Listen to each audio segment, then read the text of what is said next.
Hi, I'm International Grandmaster Ben Feingold. This is the second volume in our series, Chess Tactics for Scholastic Players. In Volume 1, we discussed opening tactics.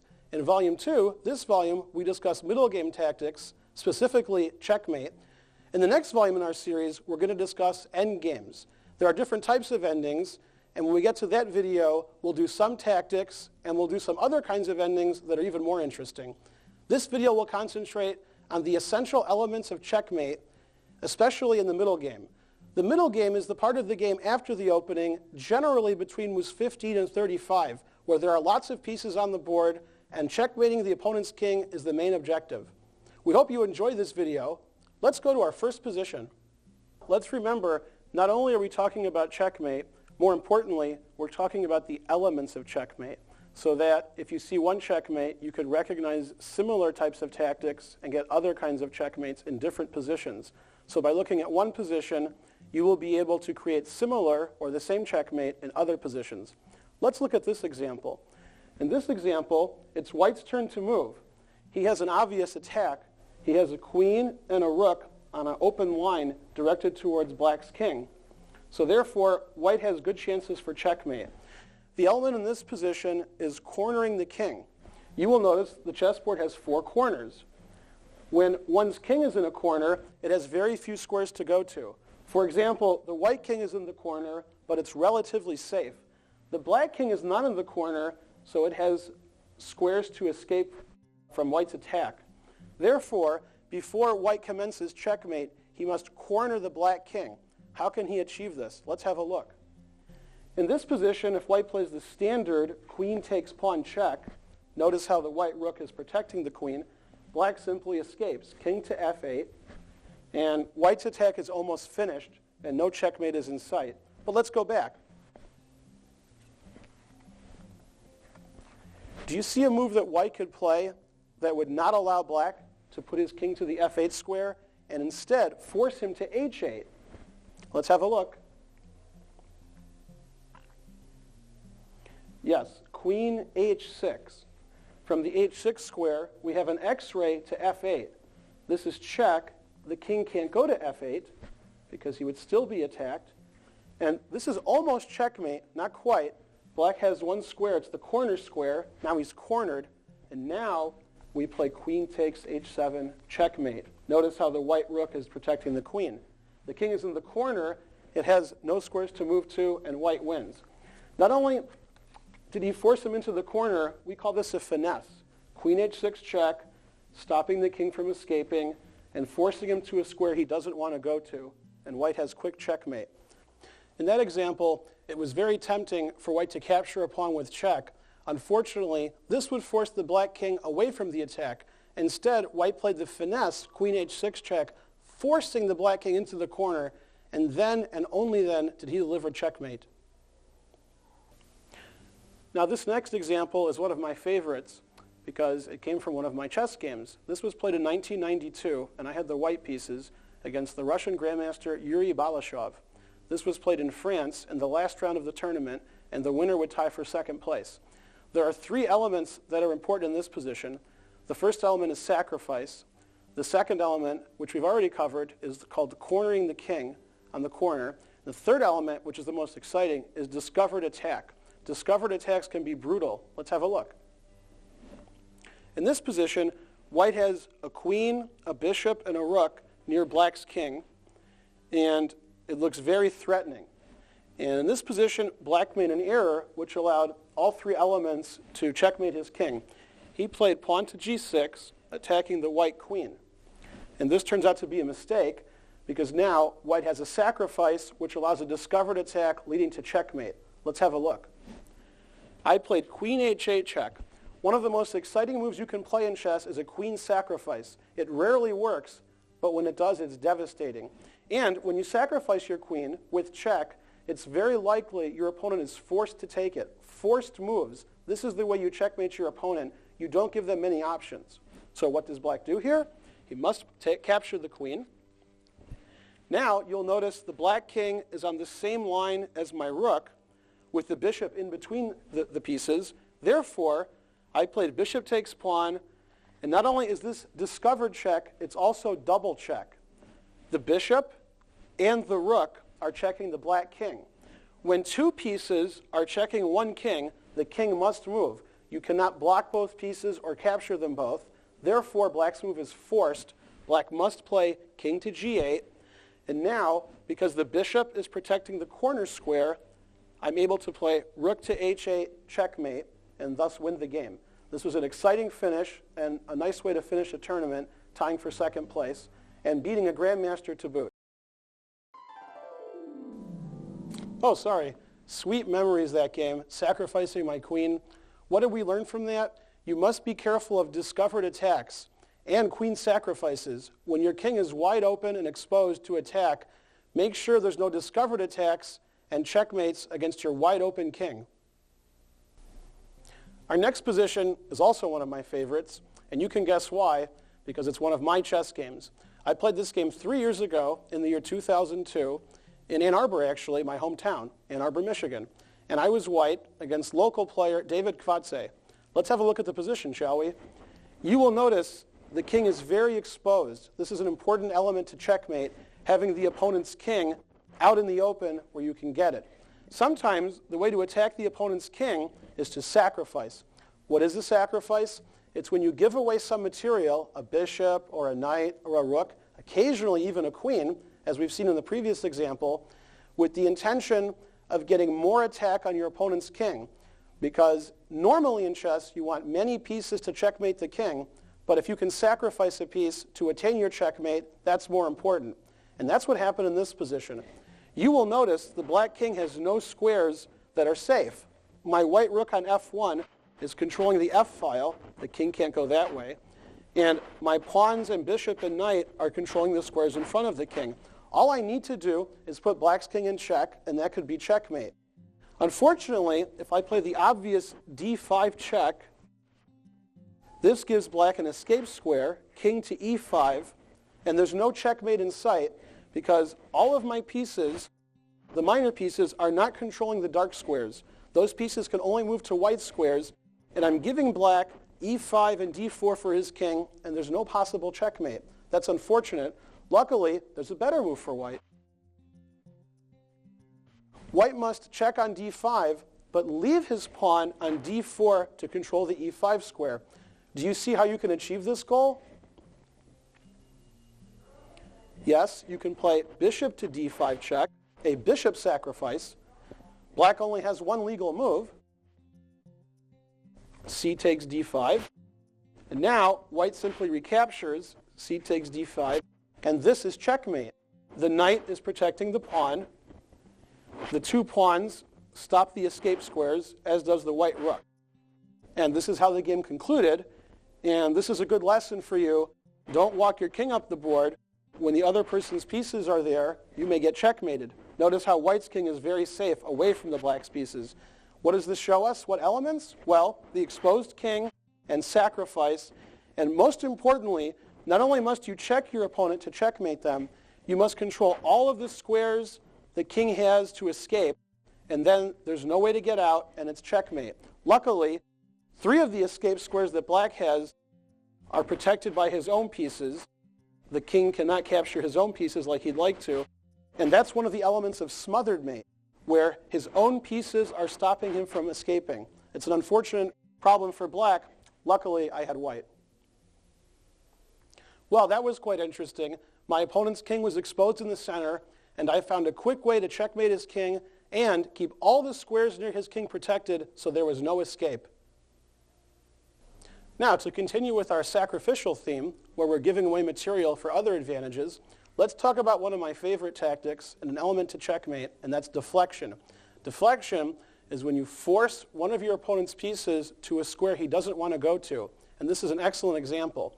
In our previous examples, it was clear that one side was trying to checkmate the other, and we showed how that we could be successful in achieving that aim. In this position, it's actually not clear whom is checkmating whom. Let's have a look. Wow, this looks very scary from white's point of view. 2 rooks, a queen, bishop, and knight are bearing down on h2, and checkmate looks imminent. And in fact, it is. If it was black's turn to move, or white didn't have forced checkmate, black would certainly win. Luckily, it's white's turn to move, and white has a deflection theme and sacrifice, which actually forces checkmate before black can go. Let's have a look. Notice how the white bishop is excellently placed on the long diagonal towards black's king. White has an open file near black's king, and white's queen is ready to enter the fray. Before white can do any of that, though, he must be careful not to get checkmated himself. And any preparatory move that white makes, such as moving his queen or moving his knight or making a bishop sacrifice, would not work because black would give checkmate. Therefore, white must make forcing moves, forcing black to deal with the threats on the queen side. And the deflection in this case is rook to a8 check. This is what we call a forcing move. It's a check. Black only has one legal move. King takes rook, of course. Now you will notice black has a problem. His king is on the same diagonal as this wonderful bishop on g2. And because of this, we have one more element of checkmate, which we saw in our first volume, which is a pin. A pin is when one of your pieces cannot move. And in this position, the b7 pawn cannot legally move, because then black's king would be in check by the white bishop. Therefore, we can take advantage of this fact and play queen to a6 check. So our first move was a rook sacrifice, forcing the king to a8. With the king on a8, queen a6 check is possible. Again, it's check. Black doesn't have time to checkmate white. Therefore, black must get out of check. He cannot legally capture the queen because of the bishop on g2, and he must play king to b8. And now with the queen on a6 and the bishop on g2, we have what's called a battery. Queen takes b7 check.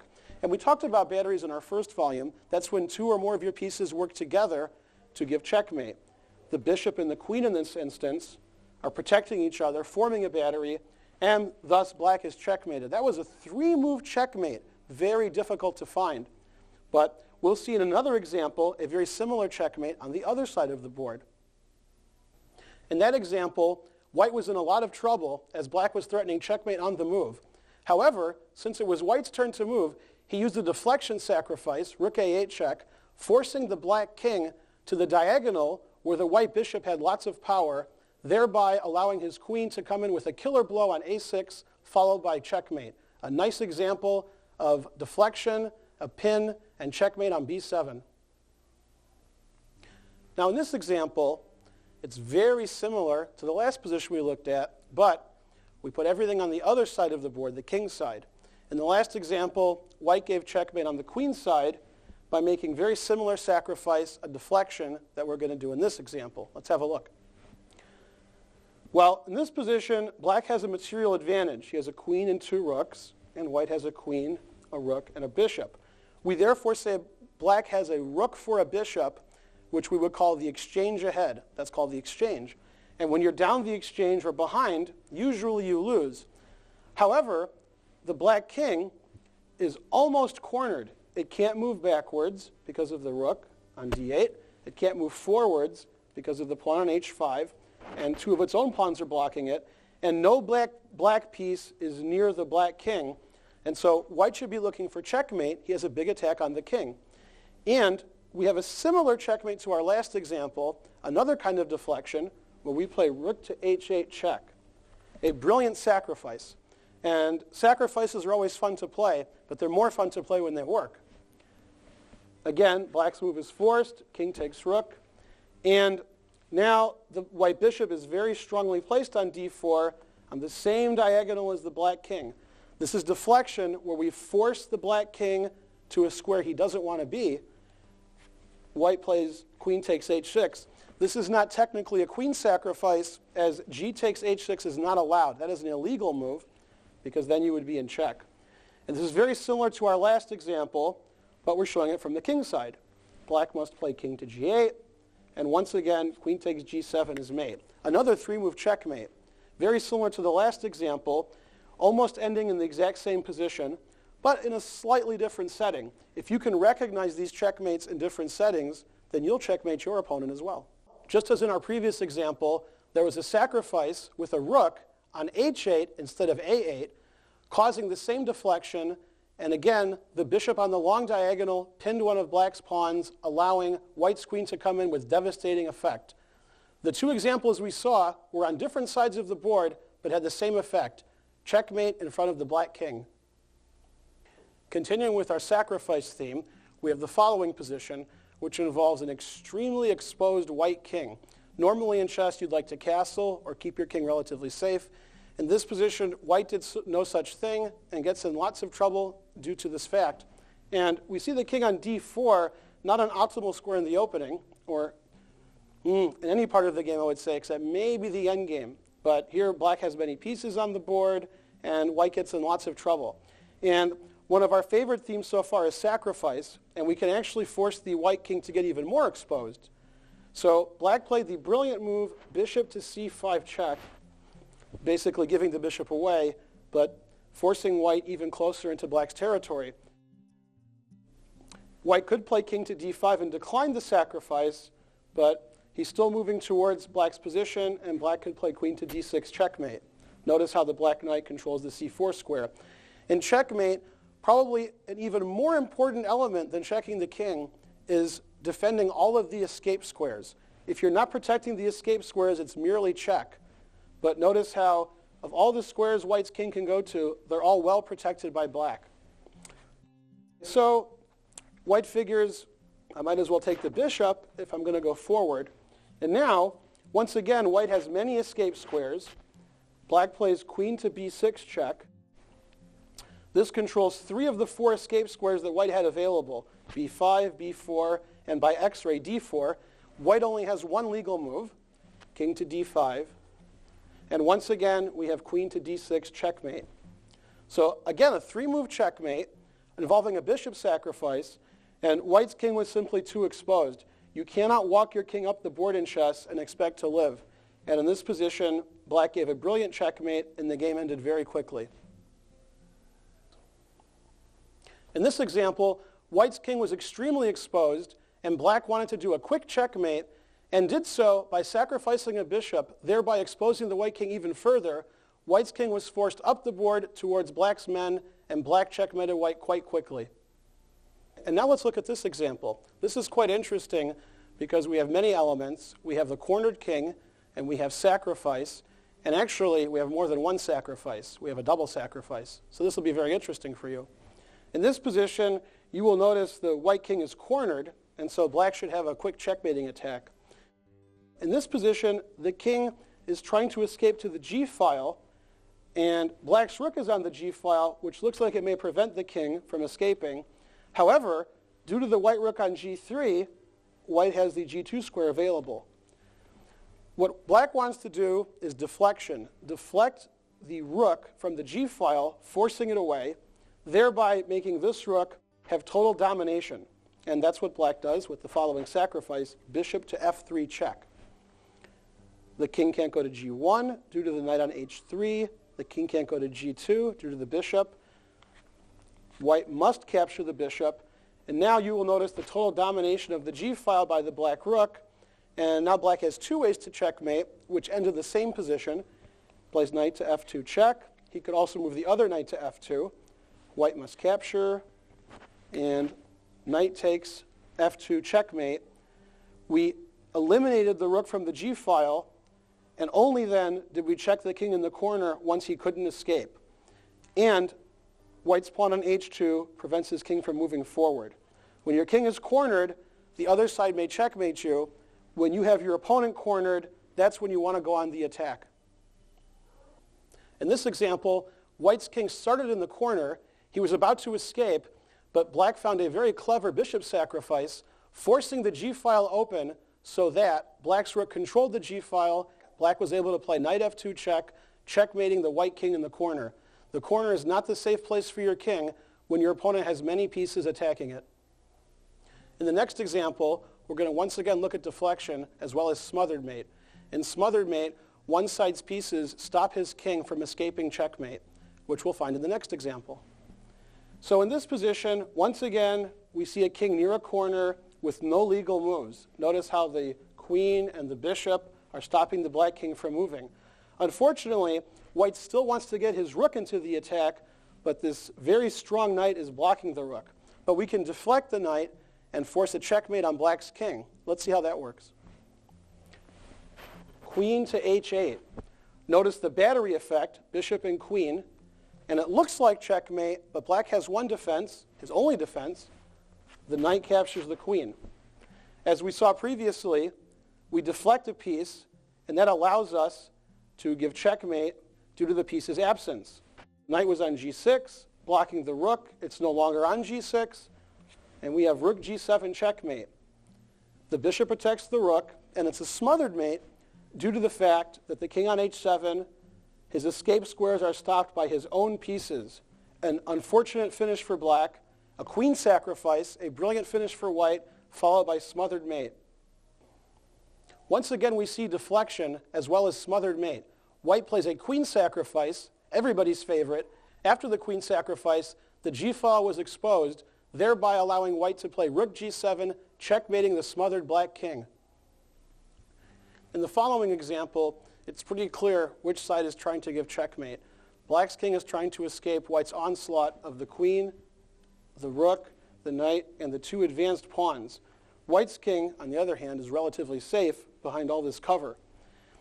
Black, of course, wants to escape into safety away from white's pieces, but he doesn't have enough time to do so. White plays rook to h8 check, again a forcing move, king to e7, and once again we see a position where the king that's being attacked has no legal moves. If it was black's turn to move in this position, the king would have nowhere to go. Therefore, we have to find some brutal check that would end the game. Normally, you would think queen f6 was made, but there's a pawn defending f6. Luckily, in this position, we have a brilliant sacrifice that wins. It's just that queen f6 move. Queen f6 check. Black only has one legal move, taking the queen, a queen sacrifice. And now we can take the pawn with the g or the e pawn. Only one of those works. It's g takes f6. The e pawn is very important to protect the d6 square. Otherwise, black could escape. If white played e takes f6, king d6, the queen sacrifice wouldn't work, and black would have an extra queen. However, by taking with the g pawn, we deliver checkmate. The pawn is checking the king, and all of the escape squares are protected by white. Another brilliant queen sacrifice leading to checkmate. And once again, we see black's own pieces preventing his king from moving. If somehow we took away this pawn or this queen from the position, then black would have a safe king move. So a brilliant checkmate by white and a queen sacrifice. Always a pleasure to sacrifice your queen when it leads to checkmate. Another queen sacrifice leading to quick checkmate. All of the escape squares were protected, and some of black's pieces were preventing this king from escaping. It was a joint venture by white and black to prevent the king to escape. And in this position, the queen sacrifice led to a very quick checkmate. In the following position, we're not going to get so cute and sacrifice our queen. We're going to sacrifice something of a slightly lesser value, but still of great importance, the white rook. In the following position, we see the black king is under tremendous pressure, and black wants to trade queens. Queen takes queen, pawn takes queen, and we get into an endgame where white would try to win the endgame. But this is not an endgame video, this is a checkmate video. And so white wants to get at that black king, which has very little protection. And what he first must do is have the opportunity to get his queen into the game. But the queen can't get near the king because it would be captured. So we deflect the black king with a rook sacrifice. Black does not need to accept this sacrifice, but if he plays king g8, white has a pleasant choice, queen to h8, or rook to h8 checkmate. So black captures the rook, and this frees the h8 square for the white queen, queen to h8 check. Black's king is stuck. He has one legal move, rook to h7. Once again, smothering his own king, and white has queen to f6 checkmate.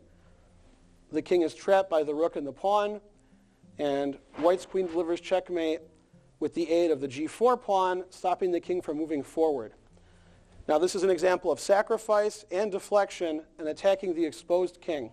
An excellent sacrifice by white leading to checkmate. Well, this time the sacrifice was not of the white queen, but simply a rook.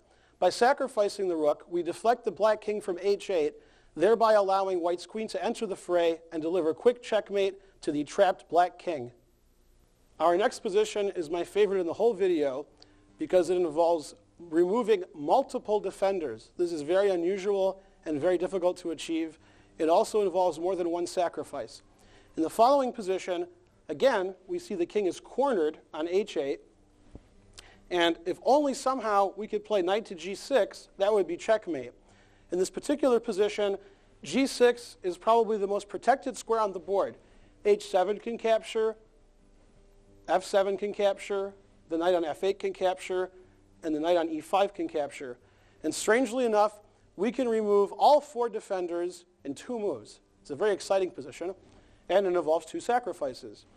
The first sacrifice is queen takes h7 check, removing 1 defender. The knight is protecting the queen. It's almost checkmate, but not quite. Knight takes h7. This reminds me of something actually quite humorous. A famous grandmaster from Denmark named Bent Larsen once said, "You never get checkmated with a knight on f8." And maybe he was right. There's the knight on f8 protecting h7. We remove the knight from f8. Unfortunately, that removes the second defender. The knight on f8 is also now not protecting g6. We now remove the third defender. Knight takes f7 check. It looks like smothered mate, but luckily we have the knight on e5. This removes the fourth defender of g6. Notice how the knight could go to g6. And now white plays knight g6, smothered checkmate. We remove 4 defenders in 2 moves with 2 sacrifices. How did we figure this out?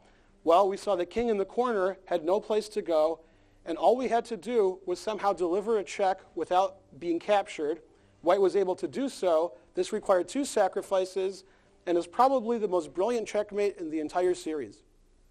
That was a fascinating example. White sacrificed 2 pieces and removed 4 defenders from g6 in only 2 moves, allowing a nice smothered mate with knight to g6. In this example, we've turned the tables, and we have the black pieces attacking the white king. White's king is very much trapped. The knight on e2 stops the king from escaping to g3, and the rook on the back row stops the king from escaping here. Now, unfortunately, black's main attacking piece, the queen, isn't doing much of a job at the moment. It's not attacking the white king in the least. Therefore, we have to replace this rook with a much stronger piece, the black queen, and the way we do it is once again with sacrifice, and it's a forcing move. Rook to h1 check. Once again, the king cannot escape to g3 due to the black knight. White's forced to capture the rook. Now, the d1 square is unoccupied, and we can get the black queen into the attack. Queen to d1 check. White has 1 legal move, king to h2. And now we have a very powerful attacking piece, the queen, and queen to g1 is a very interesting checkmate. And I guess the star of this position is the black knight. The black knight prevents the king from escaping to g3, and it protects the queen on g1. Black used all of his pieces to deliver the checkmate, and thus wins the game. In this example, black wanted to deliver checkmate, but his best piece, the queen, could not get into the attack. Therefore, black sacrificed his rook, vacating the d1 square for the queen, and black could give quick checkmate on g1. An excellent rook sacrifice, and black's knight on e2 did most of the work, protecting the queen on g1 and preventing white from escaping to g3. In our next example, we once again see one of the kings is cornered and in lots of trouble. In fact, both kings are in the corner, but it's black's turn to move, so white's the first one to get checkmated. We see that bishop g2 is almost checkmate, but we have a white rook protecting. And so, once again, our theme is deflection. We must force one of the defensive pieces to move away so we can give checkmate. And in one of our favorite ideas, it's a queen sacrifice. Do you see how to force this white rook to move off of g2 so we can deliver checkmate? Once again, there's a hint. It's a queen sacrifice. I'm sure you've seen it by now. Queen takes f3 check. A very forcing move. White must play rook takes queen. The rook is no longer protecting g2, and we have bishop to g2 mate. Deflection is a very common theme, and it actually goes to show one of the axioms of chess that's true. You must overprotect your position. And the great Aaron Nimzovich of the 1920s, his main idea was to overprotect. If you had squares that were protected only once, you could remove the defender, and you would get checkmated or lose heavy material. In this position, the g2 square was protected only once. We eliminated the protection, and black gave checkmate. A terrible debacle for the cornered king, once again smothered by his own pieces. Notice how the black rook is protecting the bishop, and so black uses 2 pieces to checkmate the lonely white king. Well, that was interesting. Another queen sacrifice and deflection, allowing black to play bishop g2 mate. White had a rook on f2, protecting the g2 square. Black sacrificed his queen, forcing white's rook to capture, and bishop g2 mate ended the game. Once again, the king was cornered and trapped by his own pieces. Our next example shows discovered attack. In this discovered attack, the purpose is to prevent the king from running away and force him back into the corner. We can see here the white rook is poised to do a devastating attack on the black king. Any bishop move by white will put the black king in check. That's what a discovered attack is. Here, bishop d7 prevents the black king from escaping to c8, thereby forcing him into the corner. This is a terrible dilemma for black. He can sacrifice his queen with queen b2.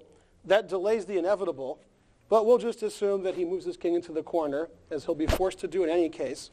And now the king is trapped, and we retreat the bishop to c6 and deliver checkmate.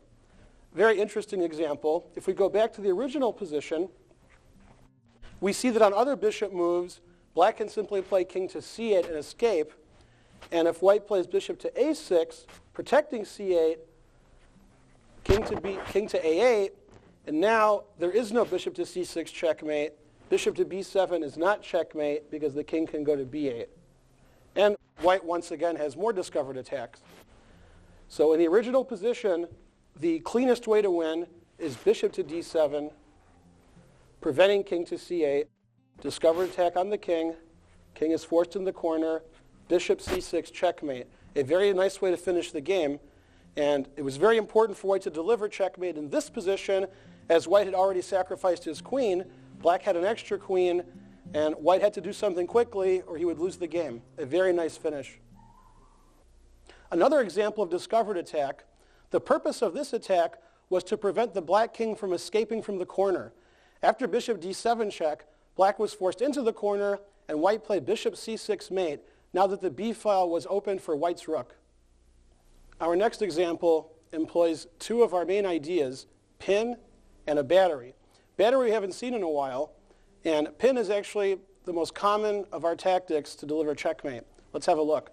We notice that the white rook is pinning the bishop to the king, therefore the bishop cannot move, and this bishop and this queen are forming a battery. They protect each other, and wherever one of them moves, the other one is protecting it.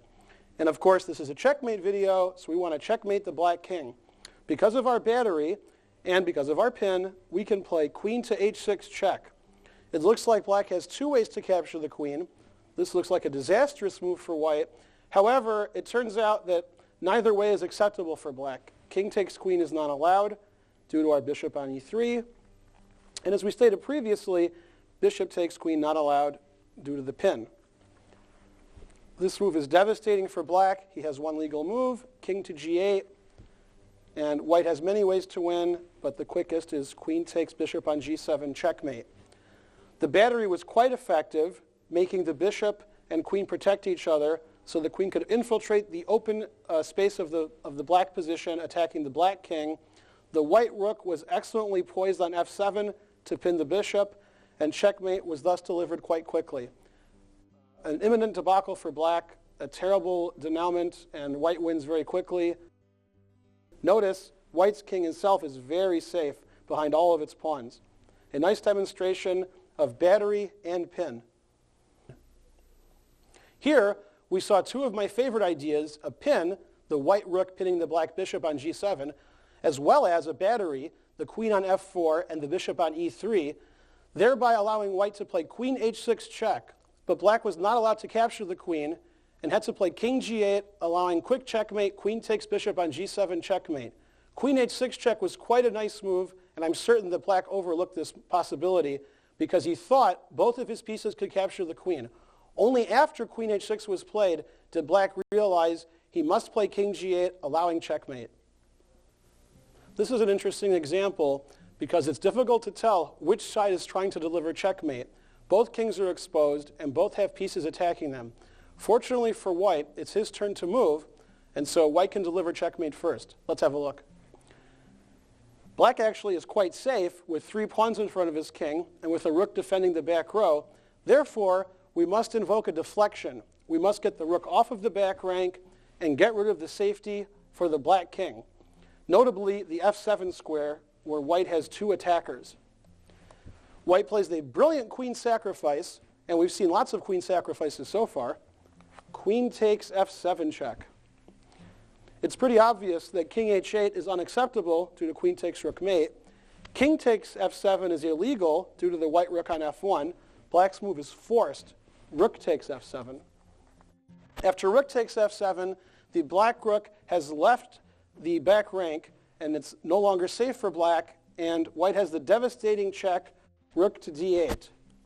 This was not possible before due to the black rook on f8, but with no defense of the back row, black is helpless. Black has one legal move, rook to f8, and now white has a pleasant choice of capturing the rook on f8 with either of his own rooks. Rook f1 takes rook checkmate, or rook d8 takes rook checkmate. Either way is sufficient and delivers checkmate to the once safe black king. All of a sudden, white's pieces are attacking it, and there's no escape. A brilliant queen sacrifice followed by a back rank check, and checkmate was imminent. A nice example of eliminating the defender and checkmating the black king. Once again, we see a queen sacrifice, this time on f7. This forced black's hand. Black played rook takes f7. The back rank was now unprotected. White played rook d8 check with quick mate to follow. A brilliant coup. I hope you enjoyed our video. It was fun making it. We learned about many essential elements of middle game checkmate, such as sacrificing material, open lines against the opponent's king, smothered checkmate, back rank checkmate, discovered attacks, and many other ideas that lead to checkmate of the opponent's king. If you utilize these ideas in your games, you'll checkmate your opponents as well.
Well, I hope you enjoyed the video. It was fun making it. We learned about the essential elements of checkmate in the middle game.